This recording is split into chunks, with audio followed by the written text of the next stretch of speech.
ကဲဒါရေးစိန်လားရှမ်းခောက်ဆွဲလားတောင်ပေါ်နဲ့မြေပြန့်နဲ့အငင်းပွားနေကြတဲ့ရေးစိန်တော့မဟုတ်ရှမ်းခောက်ဆွဲကိုစိုက်မှာအရေးဖြောစားလိုက်အတုပ်စားလိုက်နဲ့စားရတာညင်းဝင်နေပြီဆိုတဲ့သူတွေအတွက်ကျွန်တော်ဒီနေ့နီလန်းအသစ်လေးတစ်မျိုးနဲ့လှုပ်စားပြသွားမှာပဲဖြစ်ပါတယ်ကဲအဲ့ဆိုစိတ်ဝင်စားတဲ့လူတွေကျွန်တော်နဲ့ဗီဒီယိုလေးကိုအဆုံးထိဆက်ကြည့်လိုက်အောင်ကျွန်တော်ဒီနေ့သုံးထားတာကတော့ရေစိန်အချောက်မဟုတ်ပါဘူးဒါရေစိန်အဆူအပြော့ဖက်လေးပဲဖြစ်ပါတယ်ကျွန်တော်ရေလေးခဏစိန်ထားပေးပါတယ်ဘာလို့လဲဆိုတော့ခဏနေကျွန်တော်ကြော်တဲ့ချိန်ကြလို့ရှိရင်ရေစိန်ဘက်ကအရန်ခြောက်ပြီးတော့နည်းနည်းရတာပြောင်းသွားမှာဖြစ်မှာဆိုလို့ပေါ့နော်အဆူတက်လေးလို့ကျွန်တော်ရေလေးခဏစိန်ထားပေးပါတယ်တခြားပါဝင်ပစ္စည်းလေးတွေအနေနဲ့ကျွန်တော်ပြင်ဆင်ထားတာကတော့ဒီမှာကျက်သွန်နီခက်ထူထူလေးလီးထားပါမယ်ပြီးရင်ဒီမှာကျွန်တော်တို့ကျက်သွန်ဘူးလေးလီးထားပါတယ်ဒါကတော့အိမ်မှာကိုတခြားသီးရွက်ကြိုက်ရင်ဂေါ်ဘီမုံလာဥနေအစရှိသဖြင့်ပေါ့နော်ကိုကြိုက်တဲ့သီးရွက်လေးထည့်လို့ရပါတယ်ကျွန်တော်မှာတော့ကျက်သွန်ဘူးလေးရှိလို့ကျက်သွန်ဘူးလေးထည့်ပါမယ်နောက်တစ်မျိုးအနေနဲ့ကတော့ကျွန်တော်တို့ဒီမှာကြက်ဥလေးနှလုံးကိုကျွန်တော်ပကံနဲ့ထည့်ပြီးခောက်ထားပါတယ်နောက်ထပ်သူ့ရဲ့အဓိကဇက်လိုက်ကြော်အနေနဲ့ကျွန်တော်တို့ကြက်သွန်ဖြူပါအောင်ပဲကြက်သွန်ဖြူကိုကျွန်တော်တို့နှုတ်ဆင်းထားပါတယ်ဒါပေမဲ့အရင်မွားသွားအောင်မဆင်းမဲ့နဲ့အတုံးအလက်လောက်လေးဆင်းထားပါတယ်ဘာလို့လဲဆိုတော့ကျွန်တော်ကြော်ပြီးတော့ဒီကြက်သွန်ဖြူရဲ့ဆိုးဆိုးလေးနဲ့ချိုနေတဲ့အရာလေးကိုအမွှေးနဲ့လေးကိုလိုချင်လို့ပါနော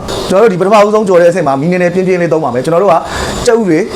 ကျက်သွန်နီတွေကျက်သွန်ဖြူတွေကြော်တဲ့နေရာမှာကျွန်တော်တို့မီးပြင်းပြင်းလေးနဲ့ခဏလေးနဲ့ကြော်မှာဖြစ်ပါတယ်နော်စီကြိုက်တဲ့လူကတော့စီပြင်းမသုံးလို့ရပါတယ်နော်ကျွန်တော်တို့စီအများကြီးသုံးတာမကြိုက်လို့စီကိုနည်းနည်းပဲထည့်ပါမယ်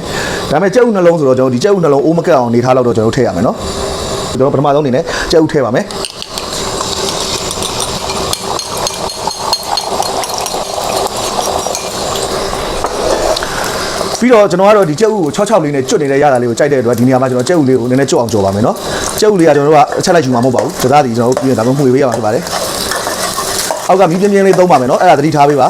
မီးပြောလို့ရှိရင်ကြက်ဥကနှုတ်သွားပြီးတော့ခြေသွားတတ်ပါတယ်အဲ့ကြလို့ရှိရင်တော့ကြက်ဥအမုံလေးနဲ့ဖြစ်သွားမှာပေါ့နော်ကျွန်တော်ကတော့ကြက်ဥကိုအဖက်လိုက်လေးနဲ့ကျွတ်လေးတွေရတာလို့ကျွန်တော်မီးပြင်းပြင်းနဲ့ကြော်ပါမယ်မီးပြောနေနေထပ်တင်ပါမယ်ကြက်ဥဘက်လေးတွေကိုနည်းနည်းခြောက်ပြီးတော့ကောင်းကောင်းကြက်သွားတဲ့အထိကြော်ပါမယ်နော်ကျုပ်လေးတွေအခုလိုမျိုးနည်းနည်းအယောင်လေးหนีလာပြီးတော့ကျွတ်ချင်တယ်လို့ဖြစ်လာပြီဆိုရင်ကျွန်တော်တို့ကကြက်သွန်ဖြူလေးစထည့်ပါမယ်။နောက်ပထမဆုံးကြက်သွန်နီလေးအရင်ထည့်ပါမယ်။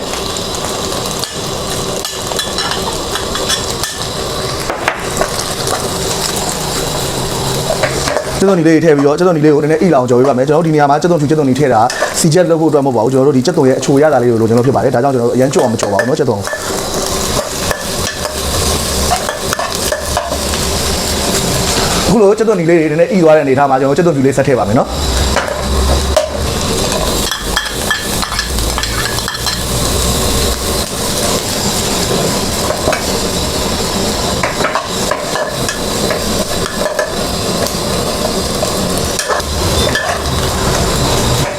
ကျက်သွန်ဖြူလေးတွေလည်းခြောက်သွားပြီးမှုေးလာပြီဆိုရင်ကျွန်တော်တို့ဒီပဲပီဇက်အနှစ်လေးထည့်ပါမယ်နော်ကျွန်တော်တို့အိမ်မှာပဲပီဇက်အနှစ်ရှိရင်လည်းပဲပီဇက်ပေါ့နော်ကိုကြိုက်တဲ့အရာသာနဲ့အနှစ်မျိုးစုံထည့်လို့ရပါတယ်ကျွန်တော်ကတော့ဒါဟိုတလောကဟော့ပေါ့ချက်ထားတော့ဝယ်ထားတဲ့ဒီမွေးဆက်အနှစ်လေးပေါ့နော်ဒါပဲပီဇက်ပါပဲဒီကောင်လေးကတော့ရသာအပေါ့လေးငန်ကိုကိုစိတ်ကြိုက်လိုလိုထည့်နိုင်ပါတယ်နော်ကျွန်တော်ကတော့နည်းနည်းလေးတာကြိုက်လို့ခက်သမားလေးထည့်ပါမယ်ဒါလေးကိုမွေပြီးတော့ရသာလေးနှမ်းဆက်သွားအောင်ကြော်ပါမယ်ဒီကောင်လေးကကျွန်တော်တို့ဒီတိုင်းခောက်ဆွဲထည့်ပြီးမှထည့်လို့ရှိရင်စိမ့်နဲ့နံမှာဆိုလို့ပေါ့နော်ကျွန်တော်တို့ဒီစီတက်တဲ့ချိန်နောက်ဆုံးဆင့်မှာထည့်ပေးပါတယ်နော်ကဲအားလုံးခုနကကျွန်တော်တို့ထည့်လိုက်တဲ့ဒီပဲပီဇက်အနှစ်လေးလေးမှုေးလာပြီဆိုလို့ရှိရင်ကျွန်တော်ဒီမှာရွက်လေးထည့်ပါမယ်နော်ရွက်လေးကနည်းနည်းကြက်တာကြရင်လည်းရှေ့မှာထည့်လေရပါတယ်နော်ကဲအားလုံးနှမ်းဆက်နေအောင်ကြော်ပြီးဆိုလို့ရှိရင်ကျွန်တော်တို့ခောက်ဆွဲစထည့်ပါတော့မယ်နော်ခောက်ဆွဲလေးကိုတက်တဲ့လောက်ရေးပြောင်းစစ်ပြီးမှထည့်ပါမယ်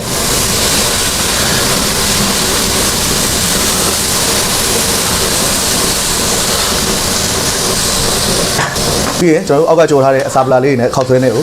သမအောင်နည်းနည်းလေးတစ်ခေါက်လောက်ရေမှုေးပါမယ်ဒီတိုင်းကျွန်တော်တို့ထားလိုက်လို့ရှိရင်အောက်ကအစာပလာလေးတွေတူးသွားမှာဆိုလို့ပေါ့နော်မောင်လေးကိုအပေါ်အောက်လေးအရင်နှမ်းဆက်သွားအောင်လှမ်းပြီးမှုေးပါမယ်ဒါဆိုရင်ကျွန်တော်တို့ဒါကိုရတာလေးတွေဖြည့်ပါမယ်ရတာအနေနဲ့ကျွန်တော်ပထမဆုံးပင်းကပြားကြီးကိုစိတ်ကြိုက်ပေါ့နော်ကျွန်တော်ကတော့ပင်းကပြားကြီးရတာလေးကိုကြိုက်လို့နည်းနည်းလေးပို့ထည့်မယ်ပင်းကပြားကြီးလေးစမ်းမိမယ်နော်ပင်းကပြားကြီးထည့်ပြီးကျွန်တော်ခရူးစီလေးသုံးမယ်ဒီပဲကပြားရင်းနဲ့ QC ကနော်ဟင်းကိုအရသာရှိစေရုံနဲ့မဟုတ်ဘူးသူကဒီကောင်လေးထည့်ဆိုရင်ကျွန်တော်တို့ဒီကျွန်တော်ချက်တဲ့ဟင်းလေးတွေကအယောင်ဆင်းလေးလည်းတက်လာတယ်နော်ဒီတိုင်းကျွန်တော်တို့ဖြူဖြူရောကြီးထက်ဒီကောင်လေးပါလို့ရှိရင်အယောင်လေးလည်းလှတယ်ပြီးရင်သူကစားတို့ချုံမုံလို့ရတာထက်အသားရတာလေးပို့ပြီးတော့ရစေတယ်နော်ကျွန်တော်ဒီပဲကပြားရည်ကို QC ကိုတုံးတာပြီးရင်ကျွန်တော်တို့စားကတော့ကျွန်တော်ကနည်းနည်းလေးပဲအရင်ထည့်ထားမယ်ကျွန်တော်စားလဲအရင်မကြိုက်ဘူးကျွန်တော်အဖို့ကြိုက်တယ်ခုနပဲကပီအငန်ကြိုက်တယ်ဆိုတော့ပဲကပီရတာကြိုက်လို့ပေါ့နော်စားလေးခပ်ပါလေးကျွန်တော်ထည့်ထားမယ် စားရထပ်ပြီးအိမ်မှာစက်သားမုံသုံးတဲ့သူကစက်သားမုံဒါမှမဟုတ်ချိုးမုံသုံးတဲ့သူကချိုးမုံပေါ့နော်ချိုးမုံလည်းကျွန်တော်အများကြီးမသုံးဘူးနည်းနည်း short ထည့်မယ်ကဲရတာလေးအားလုံးထည့်လို့ပြီးသွားပြီဆိုရင်ကျွန်တော်တို့ရတာလေးနှံ့သွားအောင်ပြန်မွေမယ်နော်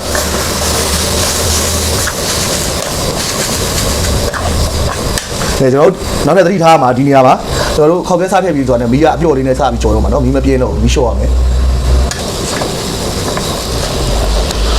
ဟောဒီမှာဒါမျိုးဆိုခောက်ခဲဆိုလက်လာလေးရနေပြီဒါပေမဲ့ကျွန်တော်ကြည့်ရနည်းနည်းလေးခြောက်နေတယ်ခောက်ခဲသားမကြက်သေးဘူးဆိုတော့ရေလေးနည်းနည်းလေးထည့်လိုက်မယ်နော်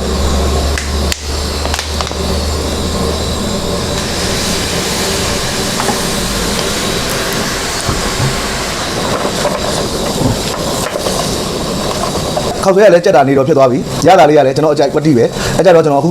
မင်းညာအကြံနဲ့ကြက်တော်မိတ်လေးတွေကိုအနက်လေးပုံမွေးသွားအောင်ဖြူပြီးတော့ထည့်လိုက်မယ်ဟုတ်ကျွန်တော်ဘာမှလက်ကားမဖြစ်အောင်ပေါ့ဗျာကျန်တာလေးအကုန်သုံးနေဗျာကျွန်တော်တို့ကဲအားလုံးကိုကျော်သမမွေး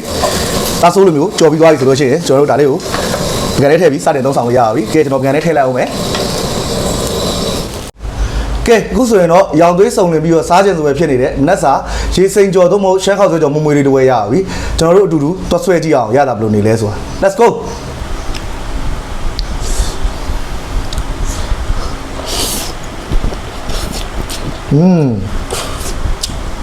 ကျွန်တော်တို့ဒါခောက်ဆွဲကိုမပြုတ်မနဲ့ကြော်ရဖြစ်တဲ့ခောက်ဆွဲသားတွေကလုံးဝတင်းတင်းလေးနဲ့ဝါရတာထိုးထိုးနဲ့ရရရှိနေပြီးတော့ကျွန်တော်တက်ဦးရဲ့ကျွတ်လေးရတာရယ်ခုနကကျွန်တော်တက်တာရအနှစ်ရတာရယ်တကယ်လုံးဝရှယ်ပဲ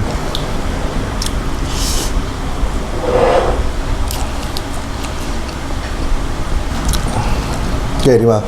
ကျွတ်တော်ပတ်လေးရယ်တက်ဦးလေးရယ်အကုန်လုံးတူတူပေါင်းပြီးတော့တစ်လုံးလောက်လိုက်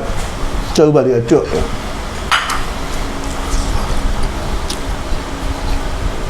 这种不练，走，现在菜啥了？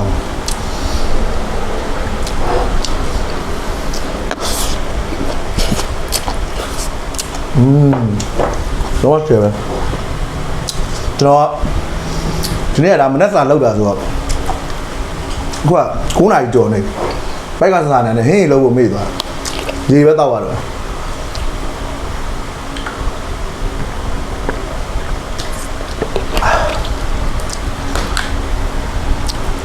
ဆွဲလိုက်အောင်မယ်ဗျာ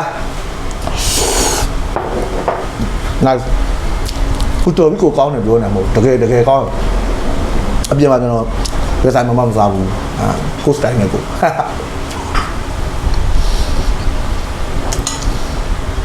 ကဲအဲ့တော့ဒီနေ့ဗီဒီယိုလေးကတော့ဒီလောက်ပါပဲ